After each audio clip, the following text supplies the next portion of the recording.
Les dirigeants de l'Afrique de l'Est ont décidé à Nairobi l'envoi d'une force régionale pour tenter de mettre fin au conflit dans l'Est de la République démocratique du Congo, RDC.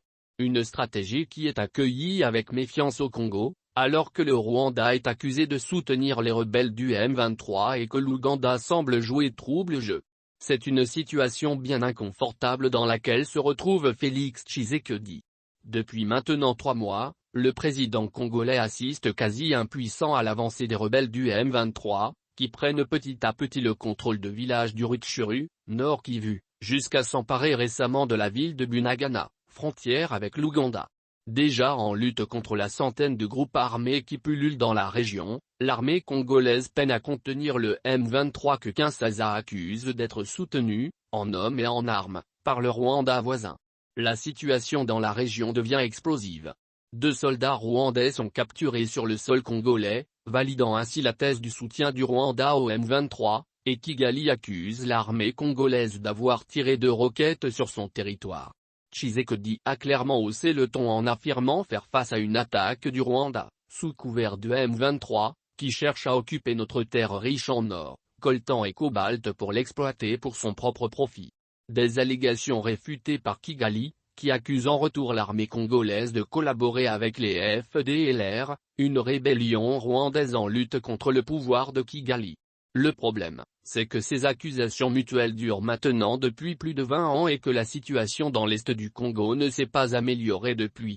En cause, la faiblesse d'un État corrompu, largement absent dans l'est du pays, et des militaires sous-payés, mal équipés et corrompus également, qui ne parviennent pas à éradiquer les groupes armés instrumentalisés par les élites congolaises et par certains pays de la région. Par-dessus ce capharnaüm sécuritaire congolais, se rajoutent les relations tumultueuses entre les 2 voisins les plus puissants de la région, le Rwanda et l'Ouganda. Les 2 pays se sont d'ailleurs affrontés en terre congolaise dans les années 2000. 20 ans plus tard, Kigali et Kampala cherchent toujours à contrôler leur zone d'influence dans les Kivu et en Ituri. Pour des raisons économiques, les 2 voisins se servent allègrement en or, coltan, bois et pétrole au Congo, et pour des raisons sécuritaires afin de maintenir à distance les groupes armés qui leur sont hostiles et entretenir un chaos bien utile pour exporter en toute illégalité les richesses du sous-sol congolais. Le retour du M23 sur le théâtre militaire, après 10 ans d'une relative discrétion, est sans doute à mettre au crédit de ces relations extrêmement tendues qu'entretiennent le Rwanda et l'Ouganda. Toujours à couteau tiré, les 2 frères ennemis règlent souvent leur compte sur le dos du Congo voisin. En autorisant l'entrée des troupes ougandaises sur le territoire congolais fin 2021 pour lutter contre les rebelles AF, Félix Tshisekedi ne se doutait pas que cette décision irriterait profondément Kigali. Hasard du calendrier, le retour du M23 coïncide, à quelques semaines près, avec l'arrivée des soldats ougandais. De manière assez cynique, les troupes de Kampala ont d'abord commencé leurs opérations en remettant en état les voies de communication dans la région, permettant certes les militaires de progresser plus facilement dans la région, mais permettant aussi les commerces plus ou mieux licites de se développer. D'ailleurs, le bilan des opérations militaires conjointes avec l'armée ougandaise est bien maigre, puisque les massacres des rebelles ougandais se poursuivent et que leur zone d'influence s'est étendue. Avec la prise de Bunagana par le M23, le 13 juin, le rôle de l'Ouganda est devenu encore plus trouble. En effet, depuis la résurgence de M23 au Nord Kivu, les relations entre Kampala et Kigali se sont étonnamment réchauffées. À la manœuvre, on retrouve le fils du président ougandais, et général dans l'armée nationale, Muhoozi Kainerugaba, qui a régulièrement affirmé son vibrant soutien au président rwandais Paul Kagame, via son compte Twitter. Plus étrange encore, des informations en provenance du renseignement militaire congolais, affirment que les combattants du M23 ont pu s'emparer de Bunagana en passant par derrière point. C'est-à-dire par l'Ouganda. Une allégation qui n'a pas pu être confirmée par une autre source, mais qui s'est rapidement répandue dans les cercles du pouvoir à Kinshasa, voir notre article. La possible collusion entre le Rwanda et l'Ouganda pour laisser libre de ces mouvements le M23 interroge fortement. Les 2 voisins du Congo sembleraient s'être concertés afin de conserver chacun leur zone d'influence dans l'est du pays. Dans ce contexte inédit, Le président Tshisekedi se retrouve bien seul face au M23 et à la centaine de groupes armés qui sévit en Ituri, au nord et au sud Kivu.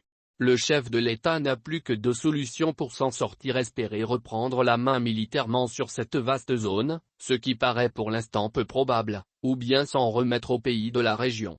C'est visiblement cette seconde solution qu'a choisi Félix Tshisekedi en se rendant à Nairobi le week-end dernier. Tout nouveau membre de la communauté des États d'Afrique de l'Est, EAC, la RDC a officiellement fait appel à ses 7 membres pour tenter de mettre fin au conflit dans l'Est du Congo. Message reçu par la présidence kenyane, qui a indiqué qu'une force militaire régionale allait intervenir en coopération avec l'armée et les forces administratives de RDC, pour chercher à stabiliser et assurer la paix. Le hic, c'est que le Rwanda fait partie des 7 membres de la communauté des États d'Afrique de l'Est, et que ses troupes pourraient être appelées à intervenir au Congo, alors même que Kinshasa accuse Kigali d'agresser son pays. Dans le communiqué officiel, rien n'exclut la participation du Rwanda à la force régionale, mais face au tollé suscité en RDC, la présidence congolaise s'est fendue d'un touet tardif, précisant que cette force ne devrait pas comprendre en son sein d'éléments de l'armée rwandaise. L'envoi d'une force régionale et le flou qui l'entoure ont fait bondir la Lucha, qui se fait ainsi le porte-voix des inquiétudes de nombreux Congolais. Le mouvement citoyen explique que toutes les armées de la communauté des États d'Afrique de l'Est sont déjà toutes présentes dans l'Est du Congo, sous une forme ou une autre, l'armée rwandaise via le M23, l'armée burundaise au sud Kivu, l'armée ougandaise en Ituri, mais aussi les armées kenyanes et tanzaniennes qui sont intégrées au sein de la brigade d'intervention des Nations Unies. Pour la Lucha, l'idée d'une force régionale comprenant des armées hostiles ou déjà présentes sur le territoire pose de multiples problèmes. Selon eux, il ne suffit pas de mettre à l'écart l'armée rwandaise. La participation des armées ougandaises, burundaises et sud-soudanaises est tout aussi indésirable. Il faut dire en effet que les interventions d'armées étrangères pour ramener la paix au Congo ont toutes été couronnées de cinglants échecs. Ces vieilles recettes sont régulièrement ressorties du chapeau par la communauté internationale ou les organisations régionales depuis 30 ans et ne sont jamais parvenues à ramener la paix en RDC. La solution, tout le monde la connaît, elle est bien sûr politique et dépend de la bonne volonté et de la bonne gouvernance de Kinshasa en matière de sécurité. La réforme de l'armée congolaise est au point mort depuis des décennies et la démobilisation et réinsertion des groupes armés dans la société civile n'a jamais eu les moyens financiers de se mettre correctement en place. Mais pour l'instant, le président Tshisekedi semble s'en remettre une fois de plus à ses voisins.